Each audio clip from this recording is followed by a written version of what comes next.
Hey guys. Hi. You're listening to Not As We Planned, so get ready for Honest, raw, unfiltered, unhinged story, where we share our advice, opinions, and talk about all the shit that people avoid discussing. We want to point out we are not qualified professionals, although I feel like I am one. and what we say is the advice we would give to our besties. Hi guys, welcome back to Not As We Planned. We hope you are feeling fabulous. The sun is out again. Shining. Yeah, the sun. I know. It's Olaf and Frozen. Are things hot? Whatever. Hi guys. Hello everyone. Do you have I have literally nothing. My life is so boring. So catch up day, nothing again. I like never see one else. Cute. They're really cute. Yeah, they're really pleased with them. I wrote just like proper plain. Proper plain. Yeah, so your update's boring. I'm going away this weekend, so I can update. Yay, she's doing something. I can update you guys with that next week. But no, it'll be really nice. It's the first time we're going away, the 8 of us. So it's How many days are you going for? 3 nights. So So we're going to this like really nice lodge, like overlooks a lake. We've got a hot tub. There's loads of activities that we've booked. It's like self-catering, so we organised like a food shop that we've there. But then they've also got like a restaurant for dinner. So we're going to do one night dinner. We're going to do one day breakfast, and then the other days we're just going to make breakfast. So look, I'm sure it'll be really nice. It's obviously quite a different dynamic to what either family are used to. Yeah. Yeah, hopefully. Can you imagine that? They so brave. Yeah. But yeah, other than that, no, literally nada. yeah, not much gossip here either. Carly's going all shy and coy. No. It's been half term. Yeah,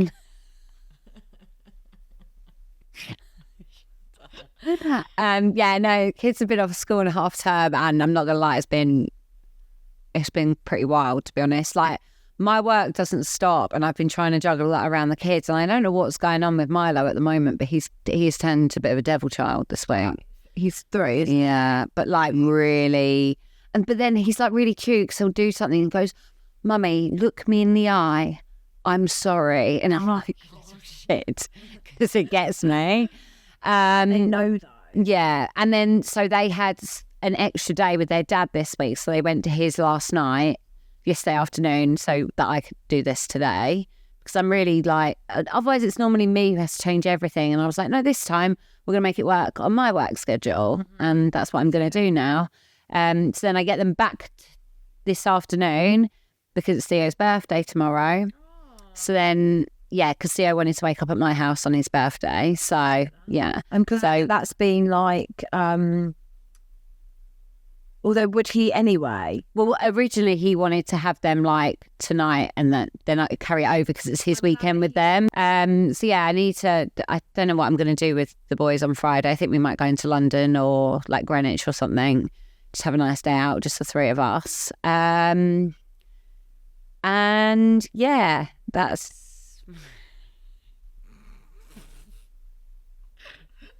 Yeah, that's life at the moment. So, Are you going to talk anything about anything else I've been on like a couple of dates. with the same person? Yeah, and that's it. That's all you need to know.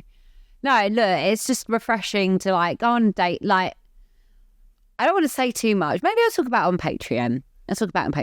All you need to know is I've been on a couple of dates with someone, and he's very cool. The end. That's really Anyway, emails. Okay, so this is from a man. It's called My Wife and Co-worker. Oh, here we go again. Another one. Okay, let me keep this brief. I found some messages on my wife's phone after a work night out. She was alone in the pub with a friend of mine for 2 hours, and then came home and exchanged messages in our kitchen with him, where they told each other they loved each other and wanted to be cuddled up, spooning each other all night and never let each other go. And it's his friend. I confronted her and she lied, as did he. But even though she deleted it, I'd taken a photo on my phone so that both of them had to admit it at that point. that the exchange had happened. It's worth mentioning that he has a wife and kids, and I worked with him for a number of years and I considered him a work friend. Oh, I've been told by her that she's done nothing wrong and it's not like they had slept together. The trouble is that lies were told, but I'm expected to believe nothing happened in that pub. They're still working together now and she refuses to leave. She's also become overly protective of her phone, changed her PIN and removed the 360 family tracking app we had. All the classic signs, all the classic tick, tick, tick, she's cheating. Since then, she collapsed at work. She's had an underlying heart condition. I was finishing work and at home, so I heard and went straight there, seeing as the ambulance was called and wanted to take her to the hospital. I got close, took me an hour, and she called to say she didn't want me there. She didn't need me. She never asked for me to come, etc. Really horrible things. I went anyway. I waited 30 minutes for her, then decided to check on her in the locker room in light of what had happened. I found her there with 3 people, including him, chatting. I was really upset, and after that, they left us to it. She said she was making it all, that I was making it all about me, even though I said that I would come and make sure she was okay. It transpired that he was telling everyone, not to call me. And she was so adamant and emotional about me being called that people I used to work with and I've known for years thought I was a domestic abuser and shouldn't be near her. Oh my God. We muddled on for a while and then she told me it was over and for 2 weeks left me in pieces. I went back to my folks and took some time off work. She then did a complete 180 and she said she wanted it to work, which I tentatively agreed to. A week later, I took my children away for a few nights to see their grandparents. She decided to go out and get drunk. She then told me that she was going back to her parents and promised me that she was there. I knew that she was at a hotel and I FaceTimed her. She answered and was clearly in a room but refused to turn the camera around and then hung up. Called me back about 10 minutes later, now outside in her coat, saying I was making it up. Wow. The whole thing was dodgy, and despite me saying I needed her to prove to me, she was with her friend as she said she wouldn't. After this, she said sorry and that she got it wrong, and now because she's apologised, that's the end of it. I guarantee if the roles were reversed, it would hit the fan, that she would hit the fan massively. I'm very focused on my family and our kids. Would do anything for them. Her social life runs in cycles of this kind of behaviour of one drink turning into sessions at work. We've had numerous chats over the years about her just being sensible, coming home at a decent time and not missing the train and spending hundreds of pounds on taxis home. But after a while, the conversation fades and it slowly creeps back into happening again. This has been the start of a hard few months for me mentally. I've never been this type of person, but this has put me on edge, and let alone the later issues. I love my family and kids, but I can't take much more. The conversation she had with him didn't ever really happen with us, and still won't now, even though I have asked to get that kind of connection between us. Thing is, I've seen her do it now, so I know that she can, but she just hasn't done it with me. I feel really sorry for you. I feel like there is nothing worse than catching someone cheating and doing that sort of behaviour and they deny it and say they've done nothing wrong.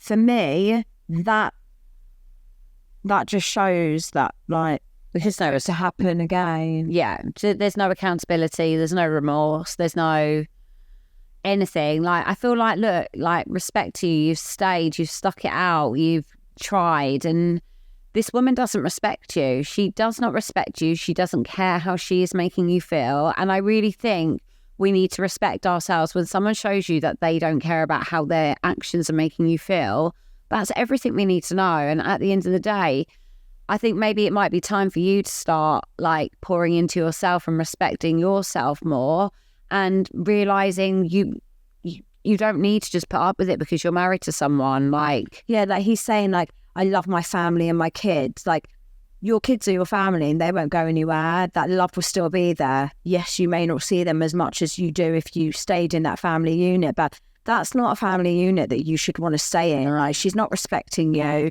She's not doing anything right for you. I think it's time to call it a day. I've got to 100%. Yeah. I just don't think you'd ever trust her again. She's not a trustworthy person. And yeah, you can do so much better. This was called The Opportunist. Opportunist? Is that how you say the word? Yeah, I think Opportunist. Yeah, okay. Hi, girls. I've been listening to you for a couple of months now, and honestly, you have saved my sanity. Here's my story. I had a baby on my own nearly 2 years ago. The father didn't want any involvement. My daughter was absolutely not planned, but this is the life I have been handed, and I wouldn't change it for the world. She really is the light of my life. I met a man back in November. He had 2 children himself, seemed so genuine, and I fancied the pants of him. Honestly, I've never been more attracted to someone in my whole life.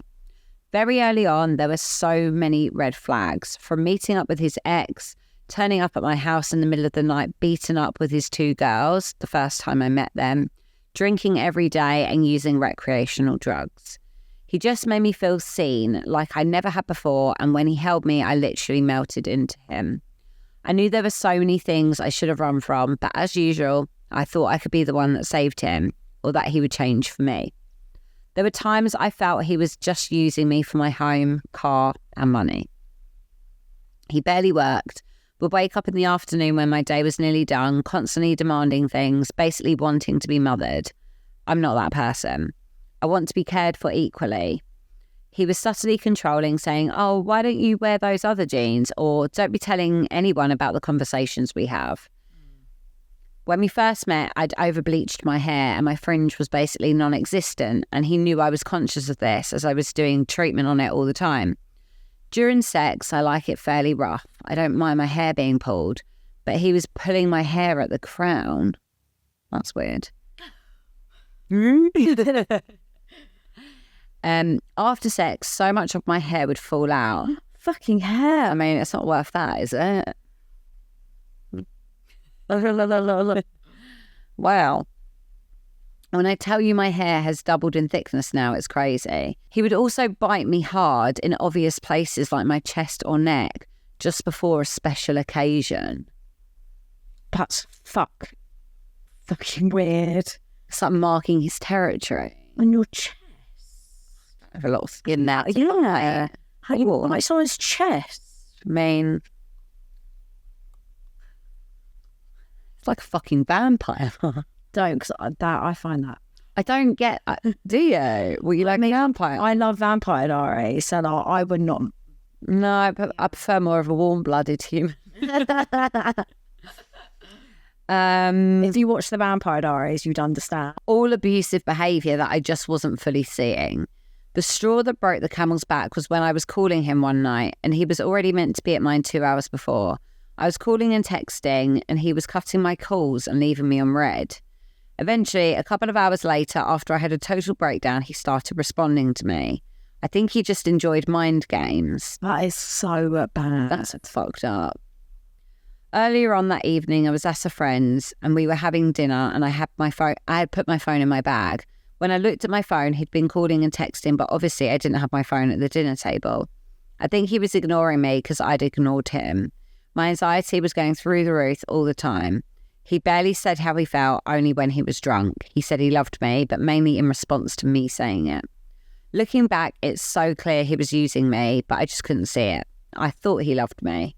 I found out a couple of weeks after we split that he'd gone back to his ex, and they're still together now and clearly never stopped the contact, and that really hurt me. It's been nearly 2 months now. I am doing very well. I'm putting all my effort into my little girl, work and healing. I scared myself letting someone like that into my daughter's life. This was a short relationship, but the impact it had on my mental health was insane. It's terrifying how quickly people can get under your skin, especially when you are attracted to them. In a way, I'm very grateful for this situation because it's made me self-reflect immensely. There's a reason I let someone in with so many red flags into my life. I won't let anyone into my life again until I love myself a hell of a lot more. Please, anyone who is listening to this, do not ignore the red flags. Listen to how your body is reacting. Thank you for reading and keep up the incredible work. You're helping so many people understand boundaries and self-worth. I wish I found you sooner. We've got a little update from her as well. So a quick update on my situation. I went out locally for a drink after work on Saturday, and I was pulled to one side by someone my ex works with.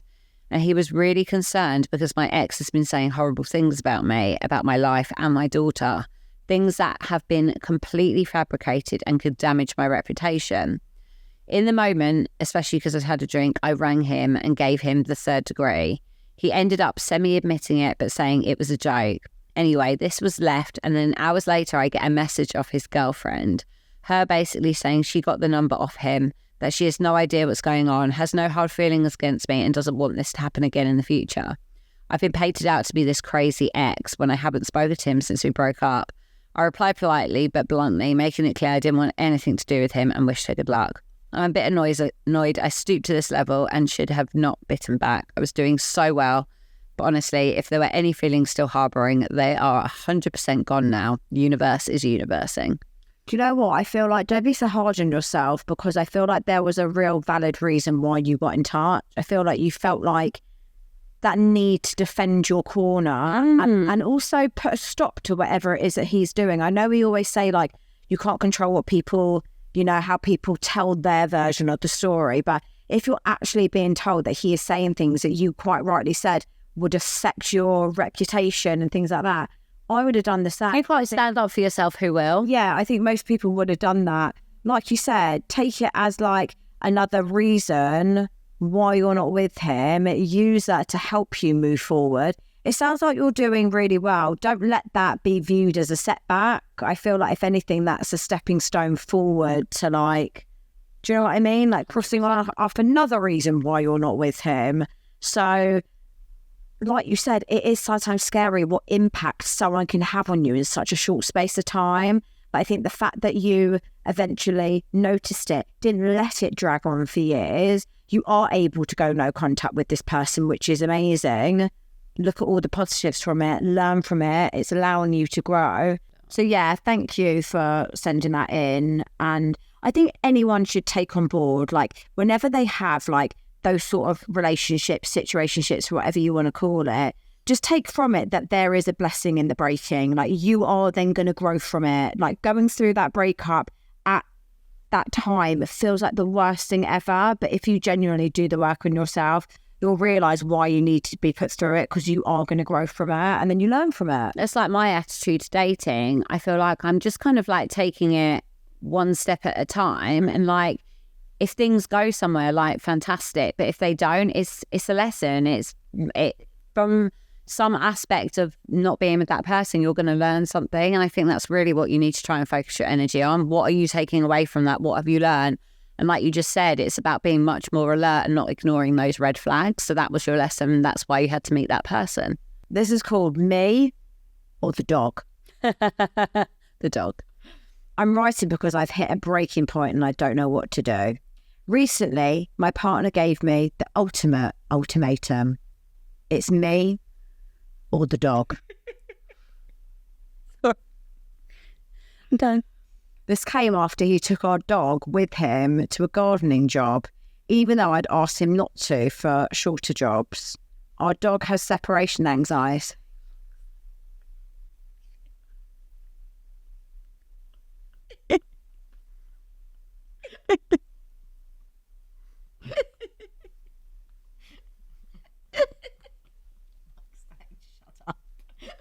Shut up.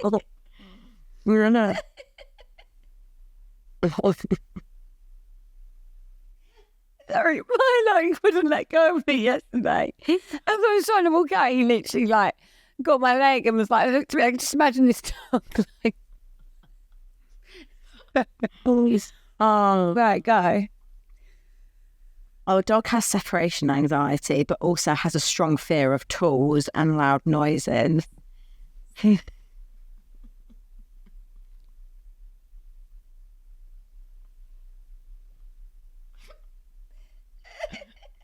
So going to work with my partner isn't ideal. I believe being briefly stressed at home is safer and better for him than being overwhelmed and frightened around tools and strangers.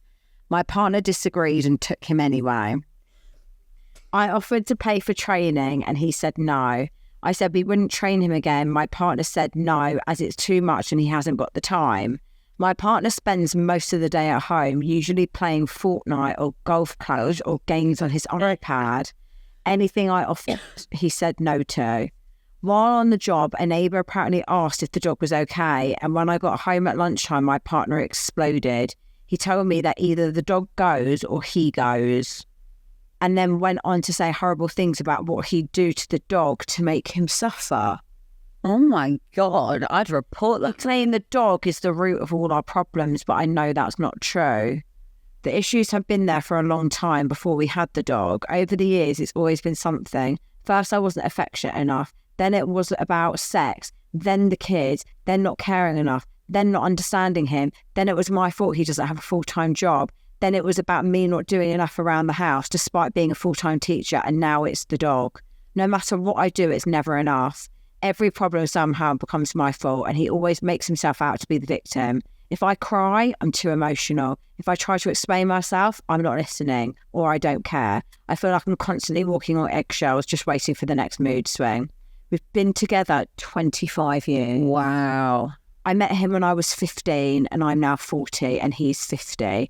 I know deep down I should leave, but I'm scared. This has been my entire adult life, but I feel so stuck and so small and so unsure of what to do next.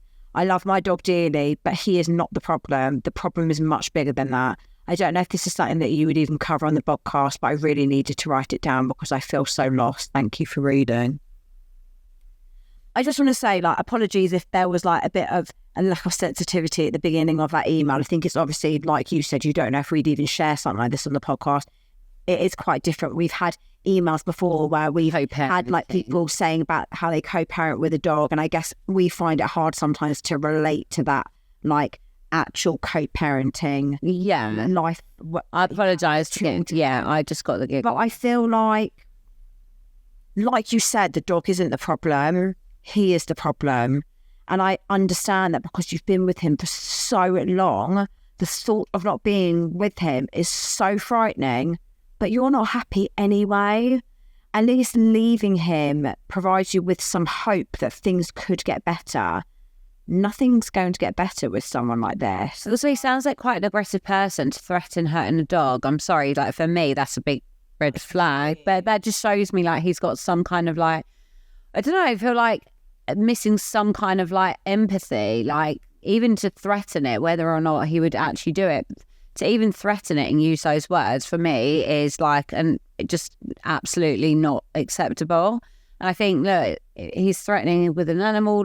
Is there some kind of aggression? I wonder if it's also purely these issues. For me, I feel like that's just the way it's come out in terms of it's me and dog. I feel like there must be another build-up of other things that are going on. And that is, if it's not that, it's something. Yeah. So I feel like as well, you writing in, I think you know what you should do, but it is really hard taking that leap and actually leaving. I don't know if this is unfair for me to say, because I'm not saying that people can't change once they get to a certain age, but the fact that you've been together for that long and he's a 50-year-old man, I think it's very hard to change habits that had been allowed. You know what I mean? I'm not for a second saying you've enabled the behaviour, but staying with someone that has, by the sounds of it, always been this way, I think it's very hard for someone like that to break old habits unless they really, really want to, and he doesn't sound like the type. So I think you need to weigh up the situation. This is my life with him. Nothing's going to change. If you want change, you need to leave. Yeah. And that's where it comes down to. Do you know what I mean? Mm-hmm. Keep us updated, please. Do this one. Where do I go from here? I've been with your podcast right from the early days, and funny enough, it was my ex who sent me your first episode, as it really resonated with him and why he felt he had to leave. Interesting. I'm not sure what advice I'm after, as I'm pretty sure that I know what I need to do and how to heal, but I'm hoping writing all this down will help me process what has happened to me and how I can move forward.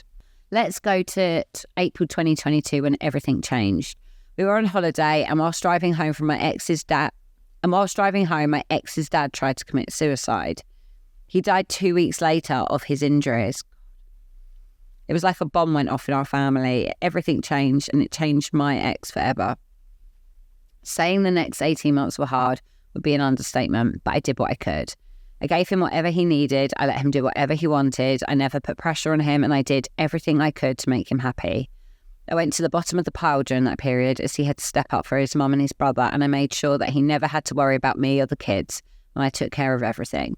In all honesty, I think I made myself disappear and he forgot about me.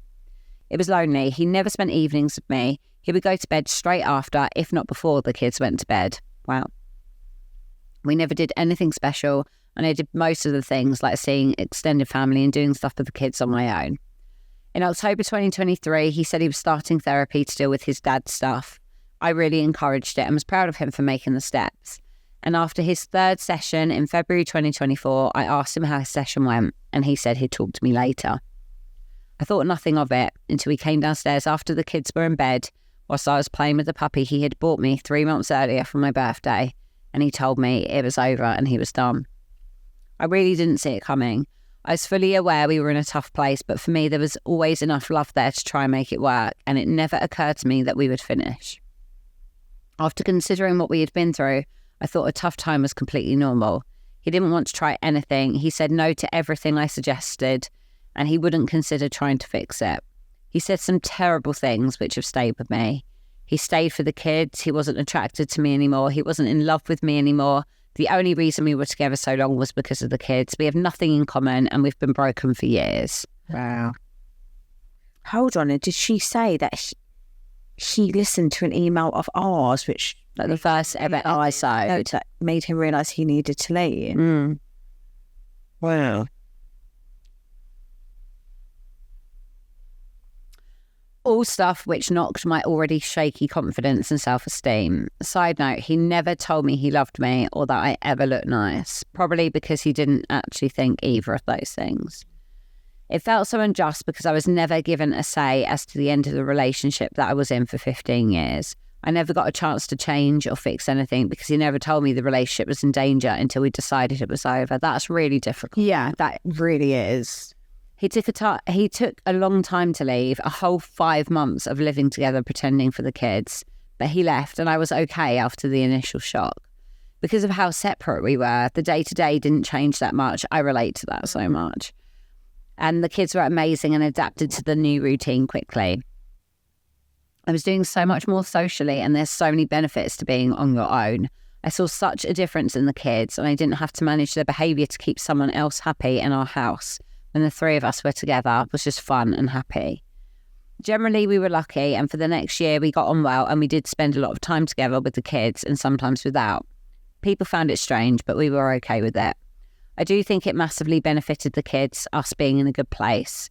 From the outside, it did look like we were in each other's pockets. We spent Christmas together and had a little holiday, the four of us.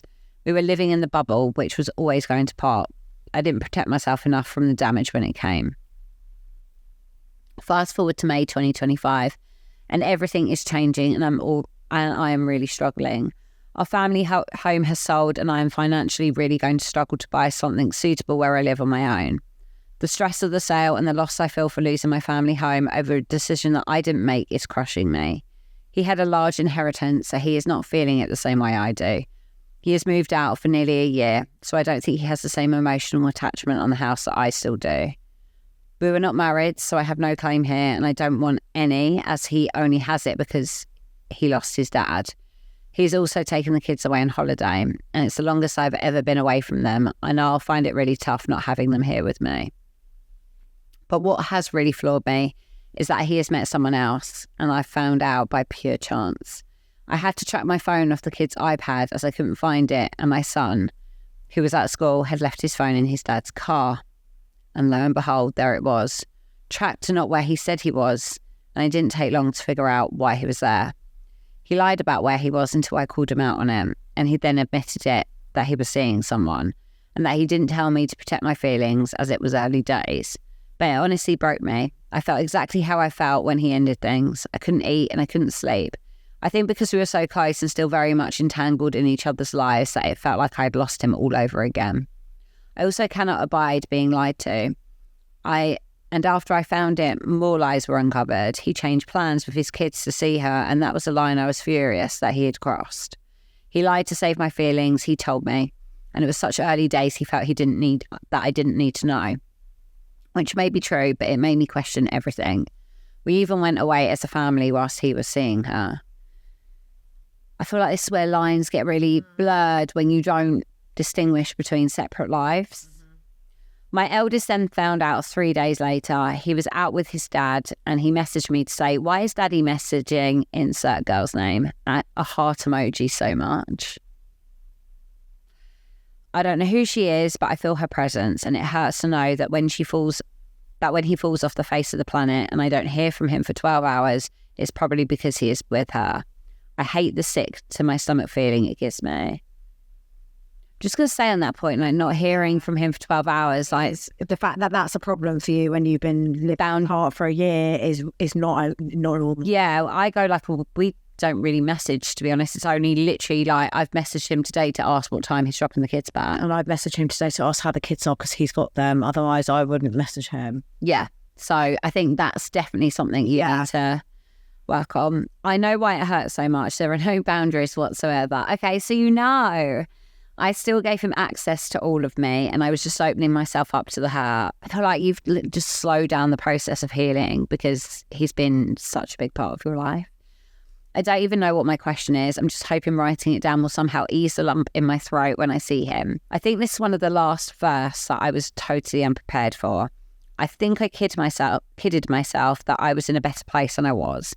I do not want him back. I know this to be true, but maybe I just wanted to keep him for myself a little bit longer. I think there is a difference in being told and finding out accidentally. It isn't just me though. I say to myself, no messaging today and only speak on a need-to-know basis. And he goes out his way to draw me back in. And if I see him and he can tell I am trying to be unemotional or look sad, he will do things to make me laugh like he used to and make it just be normal with him. Spur. He is doing the work. He's still in therapy, so he will probably be a much better partner to her than he ever was to me, which only adds to the why was I never worthy enough, and why is he willing to do it for someone else and not for me? He just seems so okay, looks well and seems happy, like it was me and the kids who were holding him back from being happy, and dropping us was all he needed to do all along. I do want him to be happy, but it is a punch in the gut that he's happier without us. I want to be happy too, and I just don't know how to get there. I know he technically has done nothing wrong, but that doesn't make me feel any better about it. Thank you for reading. I think you are obviously very aware of why you are in the place that you're at the moment. I feel like there is that massive fine line when you separate from your husband or the father of your kids, when you keep majority of your life the same, but you're just living separately. He is pretty much capable of having the best of both worlds. He managed to separate from you, still had the family days when he wanted, still had the communication with you, probably realising that that's stopping you from moving on or finding anyone. But in the meantime, he's gone and done it himself. He didn't need to tell you about her. You had no right to... Like, I don't personally see it as him lying to you, if I'm being completely honest. I feel like he's doing what he wanted to do to move on, which he has the right to because you're not together. But you probably feel slightly blindsided because I think you're still living a bit of a fairy tale in your head. Now is the time to set some serious boundaries, not just for yourself, but the way that he then interacts with you. Like when you're feeling sad or something, and then he treats you like, tries to make you laugh like he is still your person, and that is not okay. That is where you need to be drawing a line. What you're going through is hard. I can't imagine, because I know in the past, like we say a lot, they haven't changed for that person, they're still going to do exactly the same that they did to you to him. And I guess this is a slightly different situation, that he never... Look, he's going to therapy and you think he's going to be a better partner to this person. And he may be, but you need to hold on to what he was like when you were with him. The fact that he wasn't able to communicate anything to you and he was happy just to drop you like that shows, in my eyes, the type of person he is, and you deserve better. So I think you need to maybe remove him off a pedestal, because you're like, he didn't do anything wrong. Well, actually, he did. That was disrespectful. That is not what you would want your partner of 15 years to do to you. I would recommend getting our healing journal. I think you need it. I feel like you need some guidance in what to do to start doing the right things to moving forward. Yeah. What are you thinking? Yeah, I think we've said it before, but I think it's really easy to obsess, like, how is the other person, like, doing so much better than me? How do they seem happy? Like, I just want to be happy. But when we become so obsessed with someone else's progress or their life or how they're managing to move on and be happy and not struggle in the same way, we actually restrict ourselves from moving forward ourselves. And I think you need to be really selfish and focus on you doing the work on you and you focusing on your growth. What are you going to take away from it? What are you going to do now to, like you said, like you feel like you've got no self-worth? Like go away and get that self-worth. Go away and do the work to work on yourself, to realize how amazing you are, and actually get to a point where you're like, do you know what? You actually don't deserve me anymore. I'm deserving of so much more. I'm a completely different person. Like, I feel like I relate to a lot of this situation, and it is really hard when the person you're with someone else and you do think, God, like, he's going to be such a better person for this person. But I'm at the point now where I feel like I've gone away and done so much work on myself. Like, actually, that person doesn't get access to this version of me. Like, that person's not lucky enough to have access or to experience who I am now. And I think you need to really go away and start falling in love with who you are and focusing on a completely new chapter, setting firm boundaries. Like, you don't need to be messaging him it sounds like 12 hours was a big struggle. Yeah, struggle. So set those boundaries. You do not need to be messaging him. Like, you need to have those boundaries in place and start living completely separate lives, and maybe having that wake up call that you aren't together anymore. And I'm sorry, this sounds really brutal, but sometimes you need it. Like, I think when people's lives are too intertwined with each other, it's confusing for the kids as well, going away, in my opinion. I understand some people do it. Personally, I think it sends relatively mixed messages, and I think it's a very different situation when people do get partners and then that changes. So it's not going to be something that's consistent. I think that's confusing.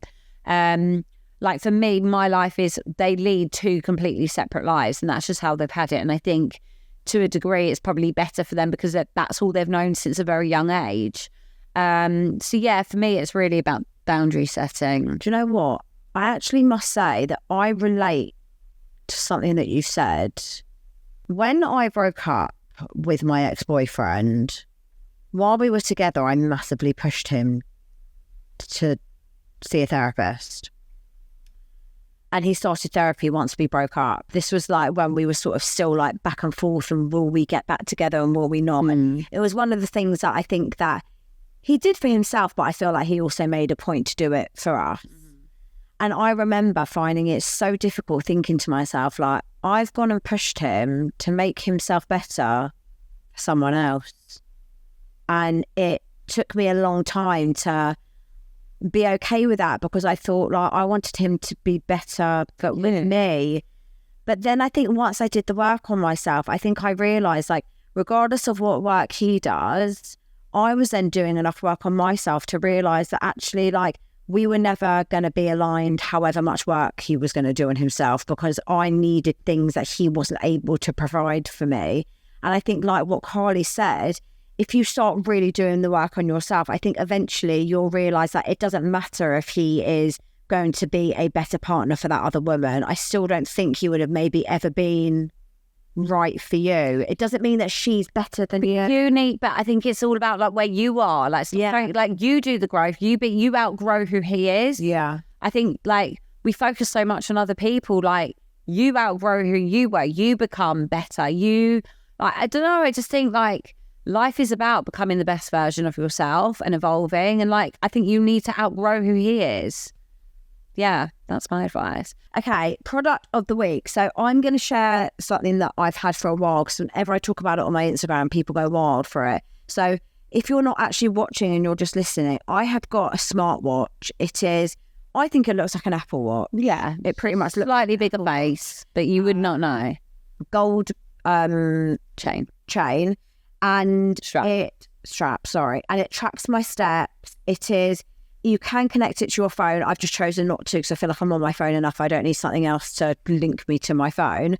I use it purely for my steps. It can track your sleep. It's £20. It is so good.